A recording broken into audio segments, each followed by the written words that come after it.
You delivered the project, someone else got the promotion.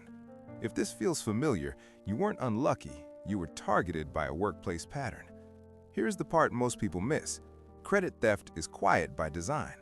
By the end of this video, you'll know exactly how the attack works, who runs it, and the 3-step protocol to neutralize it without burning your reputation. Let's decode it. Picture this. You spend 3 weeks building a client strategy. You brief your manager. 2 days later, your manager presents it to leadership. Your name isn't mentioned once. When you bring it up privately, they say, "Oh, I thought it was understood this was a team effort." But here's what actually happened. Your reaction gave them information. When you stayed quiet, it signaled that ownership boundaries were unclear. Or consider this version. A colleague asks you to explain your process. You walk them through it because you think collaboration builds trust. A week later, they're presenting your framework in a meeting you weren't invited to. When confronted, they say, "I learned it from the team," or "I thought this was common knowledge." The effect is you look petty for even asking. That's the tell. When credit becomes vague at the exact moment it matters, ambiguity is doing the work. Here's how credit theft actually operates. It's not dramatic, it's a sequence. First, the visibility gap. Most good work happens in private.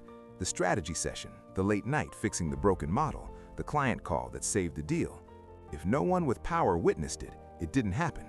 Credit thieves exploit this gap. They position themselves in high visibility moments, presentations, leadership updates, client-facing meetings. They don't need to do the work. They need to be seen near the work. Second, the language shift. They reframe your output using plural pronouns. We developed this approach. Our team identified the issue. We solved it by pivoting here. Notice the pattern. Individual contribution gets absorbed into collective ambiguity. It sounds collaborative, but it's erasure. When everyone owns it, no one owns it, and the person speaking in front of leadership becomes the de facto owner. Third, the credibility loan. If you don't assert ownership early, they borrow your credibility. Over time, leadership associates the outcome with whoever communicated it, not who created it. This is why credit theft doesn't feel like theft in the moment. It feels like a miscommunication you'll correct later. But later never comes, because by then, the narrative is set. The psychological mechanism here is called source confusion. Leadership's brain links the idea to the last person who presented it with confidence. You become a contributor. They become the strategist. Certain profiles are more exposed to this pattern. People who are highly competent but conflict averse. People who believe good work speaks for itself. People who value harmony over visibility. People who think calling it out makes them look insecure. Not because they're weak, but because they don't immediately defend attribution. Here are the observable warning signs. First, someone starts asking you detailed questions about your projects, but the questions feel slightly off. They're not trying to collaborate, they're extracting your methodology. Second, you notice they're suddenly in meetings you used to own. They volunteer to help present or take this up the chain for you. That's not help, that's positioning. Third, your name starts disappearing from communications. The email chain that used to include you now CCs you as an afterthought.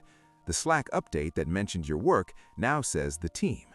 Sometimes it's accidental, but when it repeats, it becomes a pattern. The other warning sign is how they respond when you try to reclaim credit. If they get defensive immediately, if they reframe you as being territorial, if they say things like, "I thought we were all working together here," that's confirmation. Someone operating in good faith apologizes and corrects the record. Someone running a pattern makes you the problem for noticing. Now the counter move. 3 steps. First, document in real time. Every significant decision, insight, or output you produce gets recorded with a timestamp and a paper trail. Send a follow-up email after every important conversation. Thanks for the discussion. Just to confirm, I'll be building the model using X approach, and we agreed the client deliverable is due Friday. Don't ask for confirmation, state the record. If someone else later tries to present that work as theirs, you have a dated, written artifact proving origin. This isn't about being paranoid, it's about creating an evidence layer that makes theft costly. Credit thieves avoid targets who leave trails. Second, preempt the visibility gap. If you're doing high-value work, you control the narrative before someone else does. This means you present your own work whenever possible. If your manager offers to take it up the chain, you say, "I'd appreciate the chance to walk leadership through it myself. I can align with you on messaging first." If they insist on presenting it, you send a pre-meeting summary email to leadership with your name clearly attached. "Excited for tomorrow's discussion on the strategy I developed. Here's the one-pager for context." Now leadership sees your name before the meeting even starts. The person who tries to claim it has to work against an established narrative. Third, enforce boundaries publicly and calmly. When someone takes credit in a meeting, you don't stay silent. You also don't accuse them. You reframe with facts. They say, "We restructured the client approach." You say, "Just to clarify, I led the restructure based on the gap analysis I presented 2 weeks ago. Happy to walk through the methodology if helpful." You're not being aggressive, you're being precise. If they push back, you stay factual. "I have the working docs and the original proposal if anyone wants to review the development process." This does 2 things. It corrects the record in real time, and it signals to everyone in the room that you will not allow ambiguity around your work. Here's what you avoid. Don't complain privately to HR or your manager after the fact. It makes you look reactive and petty.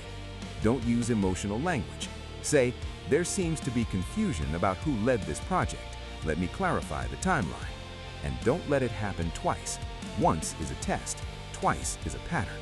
If the same person does it again after you've corrected them, you escalate with documentation. You go to your manager or their manager with the email trail and say, "I want to flag a pattern that's creating confusion about project ownership. Here's the record." Credit theft works because most people don't recognize it until it's too late. They assume good work will eventually be recognized. But in competitive environments, visibility isn't automatic, it's controlled. The people who advance aren't always the best performers, they're the best narrators. Now you know the pattern, you know the targeting profile, and you know the counter system. The next time someone tries to reframe your work as theirs, you won't freeze. You'll correct it in real time, with evidence and without emotion. Subscribe if you want to stay ahead of patterns like this. Like the video if it was useful. Share it with someone who should see it before it costs them.